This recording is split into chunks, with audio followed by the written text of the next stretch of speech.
135 कोटी रुपये आमच्या 6,500 कंत्राटी कामगारांच्या अकाउंटमध्ये वर्ग झाले. 135 कोटी.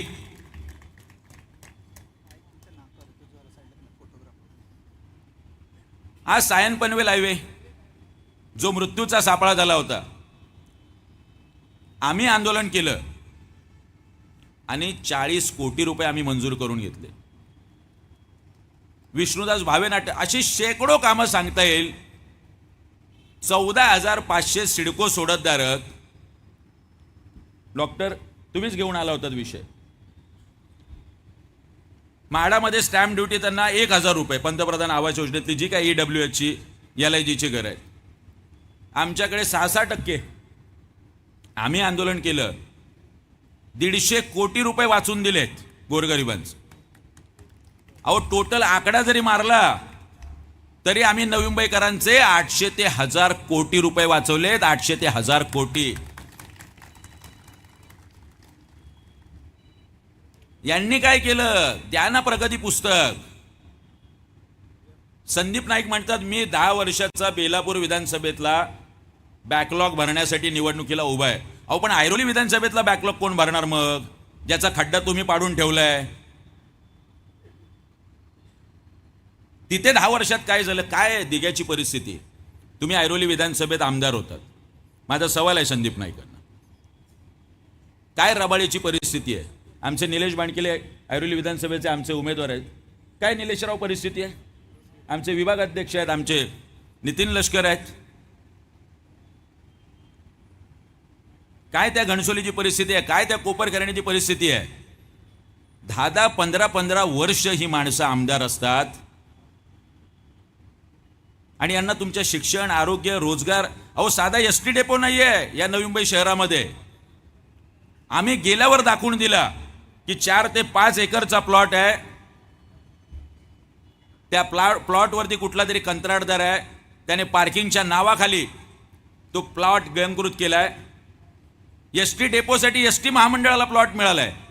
पण आमचे आमदार 10-10, 20-20, 25-25 वर्ष त्या विषयावर बोलत नाहीत.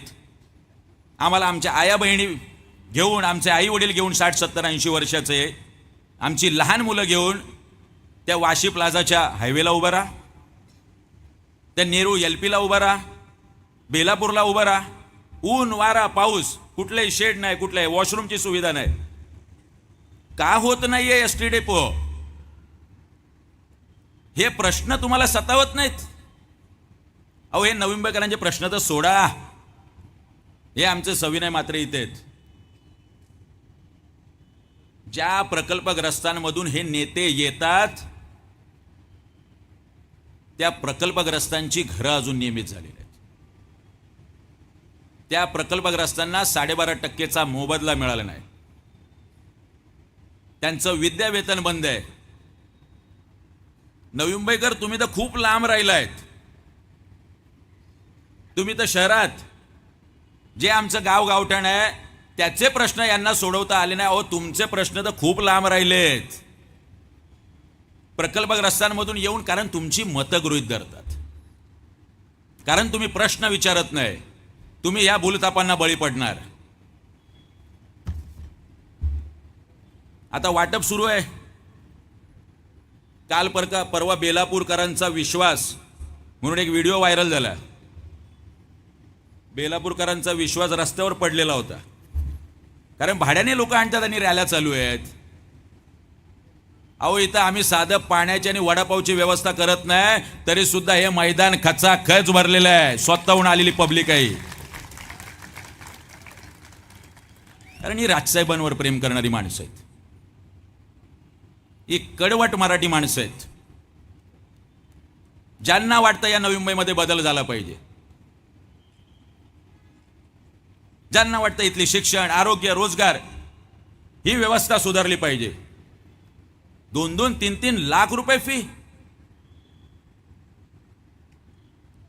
या आमच्या इथे ही शाळा, इथले काही 4-5 सोसायट्यांची मंडळी आमच्याकडे आली होती. त्या शाळेने अख्खा फुटपाथ गिळंकृत केलाय. याच्यावर बोलायला कोणी तयार नाही. आम्ही उपायुक्तांना पत्र देतोय, आम्ही त्याच्याबद्दलची मागणी करतोय. आम्ही बोलतोय त्या विषयावर, आमदाराला काही पडलेलं नाही. आमदार आपले कशात व्यस्त आहेत? आमच्या मंदाताई, रस्त्याची कामं कर, गार्डनचं सुशोभीकरण कर आणि संडासबा. अहो, ही नगरसेवकांची कामं आहेत. मग जर हीच कामं करायची असतील तर मंदाताई तुम्ही नगरसेविकेला उभा राहा, आमदारकीला कशाला उभा राहताय? कारण यांना ते विजन नाहीये, यांना ती दृष्टी नाहीये, यांना हे शहर नीट माहीत नाहीये. यांनी हे शहर फक्त ओरबडलंय, जसं राजसाहेब ठाकरे म्हणतात तसं. यांचं पुतणा मावशीचं प्रेम आहे फक्त या संदर्भात. माझं आव्हान आहे यांना, या एका व्यासपीठावर बोलवावं नवी मुंबईकरांनी, आणि काय यांनी केलं आणि आम्ही काय केलं हे सांगतो आम्ही. पण हे येणार नाहीत. गेली अनेक दिवस हा तो कागद, हा तो बॉन्ड पेपर, हा 500 रुपयाचा बॉन्ड पेपर काय सांगतोय? हा फॉर्म भरत असताना मी सांगितलं, मी गजानन श्रीकृष्ण काळे, नवी मुंबई मनसे आदरणीय राजसाहेब ठाकरे यांच्या आशीर्वादाने मी बेलापूर विधानसभेतून माझा उमेदवारी अर्ज दाखल करतोय. हे मी 4 तारखेला सांगितलं. लोकनेते वंदनीय दिवा पाटील साहेब यांच्या जासई येथील पुतळ्यास अभिवादन करताना मी शपथ घेतल्याप्रमाणे प्रकल्पग्रस्तांची घरं नियमित करणे, भूखंडाचा 12.5% मोबदला मिळवून देणे, या व इतर सर्व मागण्या सभागृहात मांडेल व हे प्रश्न जीवाचे रान करून सोडवल्याशिवाय राहणार नाही. मी माझ्या प्रकल्पग्रस्त आगरी कोळी बांधवांबरोबर कुठलाही दगाफटका किंवा फसवणूक केल्यास तसेच धोका दिल्यास आगरी कोळी माझ्या बांधवांनी माझ्यावर फसवणुकीचा गुन्हा दाखल करावा करिता आज रोजी प्रतिज्ञापत्र लिहून देत आहे हिम्मत. आमच्या प्रकल्पग्रस्त अनेक बांधवांनी हा प्रश्न त्यांच्या प्रकल्पग्रस्तांमधून येणाऱ्या नेत्यांना विचारला की तुम्ही द्या लिहून, हे जसं गजानन काळेंनी लिहून दिलंय. अजूनही दिलेलं नाहीये. हा नवी मुंबईकरांसाठी लिहून दिलेलं प्रतिज्ञापत्र. नवी मुंबईतील खाजगी शाळांची फी पुढील 5 वर्ष 1 रुपया सुद्धा वाढू न देणं, खाजगी हॉस्पिटलचे दरपत्रक असणे आणि स्थानिकांना 80% रोजगार मिळवून देणे, नवी मुंबई फ्री होल्ड करणे, गृहनिर्माण संस्थेतील कंडोनियम अंतर्गत कामे सुरू करणे, LIGची घरं नियमित करणे, याबाबत जीवाचे रान करून हे प्रश्न सोडून घेणार आणि नवी मुंबईकरांबरोबर कुठलाही दगाफटका केल्यास माझ्यावर फसवणुकीचा गुन्हा दाखल करा. याला कायदेशीर मान्यता आहे. हे आम्ही करू शकतो म्हणून आम्ही बोलू शकतो. अहो, नवी मुंबई म्युनिसिपल कॉर्पोरेशनचे ज्यांना मराठी, हिंदी आणि इंग्रजीत लिहिता येत नाही असे 10 वर्ष आमदार तुम्ही दिलेत. आम्ही फिरतोय, लोकांशी बोलतोय.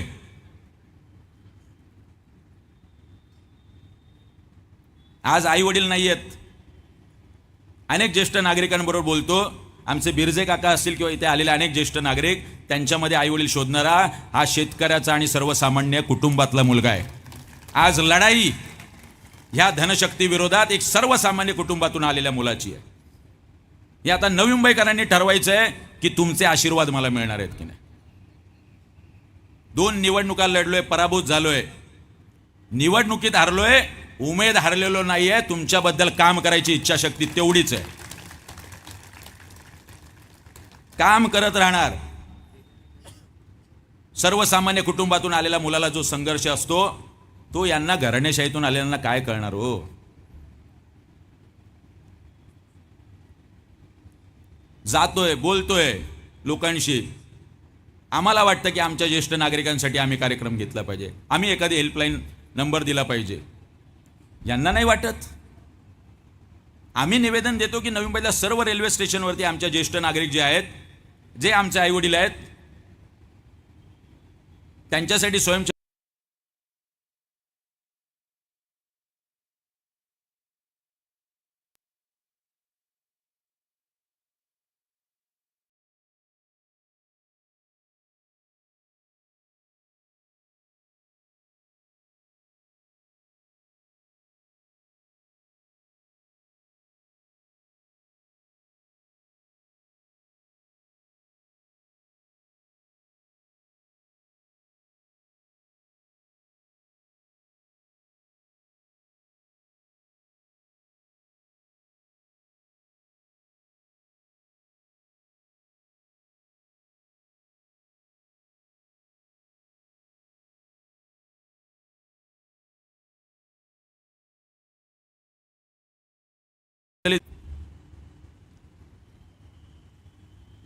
काय नव्हतं, माझ्यासारख्या आईवडिलांचं छत्र नसलेल्या मुलाला एक कुर्ता माझ्या आईने घेऊन दिला आणि सांगितलं, तुझी दिवाळी कर, तुझी खूप धावपळ चालू आहे, तुला तेवढाही वेळ नसेल. ही अशी प्रेम करणारी माणसं आहेत. यांना विसरूच शकत नाही मी. खूप मनापासून काम करायची इच्छा आहे, खूप. सगळ्या गोष्टींचं सोल्युशन आहे, उत्तर आहे. हे संवैधानिक पद नाही ना, तर वर्षोनवर्ष, दीड वर्ष आम्हाला सिडकोसाठी आंदोलन करावं लागतं आणि मग तो प्रश्न सुटतो.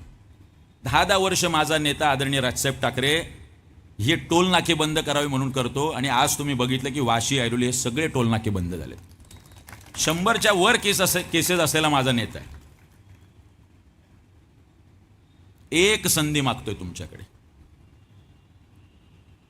ती एक संधी द्या. मायबाप जनता, 25 वर्षात जे काम झालं नाही ना, ते नवी मुंबईत पुढील 5 वर्षात करून देईल. ही गजानन काळेची हमी आहे, गजानन काळेची गॅरंटी आहे.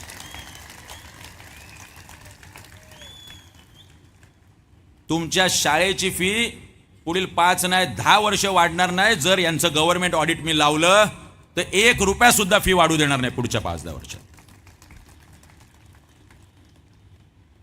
या नवी मुंबईतला एकही तरुण मुलगा बेरोजगार नसेल. प्रत्येक घरातल्या मुलाला या नवी मुंबईतला MIDC मध्ये कामाला असेल, प्रत्येक घरातला मुलगा. अहो, या खाजगी हॉस्पिटलवरती जर आम्ही नियंत्रण आणायचा प्रयत्न केला तर तुम्हाला सांगतो, या खाजगी हॉस्पिटलचं दरपत्रक असणार आणि एक खाजगी हॉस्पिटल तुमचं शोषण करू शकणार नाही. ही गजानन काळेची गॅरंटी मी तुम्हाला सांगतो. ही इच्छाशक्ती आहे आमच्यामध्ये. सकाळी अनेक पक्षातली लोक इकडे आली, मी सकाळी आलो होतो. त्यांच्या छातीवर वेगवेगळ्या पक्षाचे बॅच होते, पण ते म्हटले नाही, आम्ही तुमच्या सोबत आहे यावेळी. अनेक जण फोन करतात, अनेकांच्या भावना आहेत आमच्याबरोबर जोडल्या गेलेल्या. कारण आम्हाला माहिती आहे, राजकारणामध्ये, समाजकारणामध्ये एक सर्वसामान्य कुटुंबातून यायचं आणि हा पल्ला गाठायचा ही सोपी गोष्ट नाही. हे सगळं करू शकलो कारण तुमच्या बळावरती आम्ही होतो. आता पैशांचा महापूर होईल पुढच्या 8-10 दिवसात. तुम्हालाच लुटलंय शाळांच्या फी मधून, हॉस्पिटलमधून. आता हे तुम्हाला ठरवायचंय. पण मतदान करताना हे विसरू नका की तुमच्या शाळांची फी कमी झाली का. प्रश्न विचारा. मतदान करताना हे विसरू नका, खाजगी हॉस्पिटलचं दरपत्रक आलंय का. आणि मतदान करताना हे विसरू नका की तुमच्या मुलांना रोजगार मिळालाय का.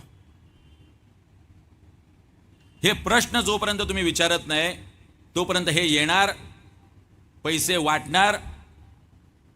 अहो, 18,000 दुबार मतदार आहेत आणि 15,000 असे मतदार आहे नवी मुंबई ज्यांचा पत्ता, थांग पत्ता लागत नाही. या बोगस मतदाराच्या जीवावर ही माणसं वर्षोनवर्ष निवडून येत आहेत. नवी मुंबईकर मायबाप, यावेळी तुम्हाला ठरवावं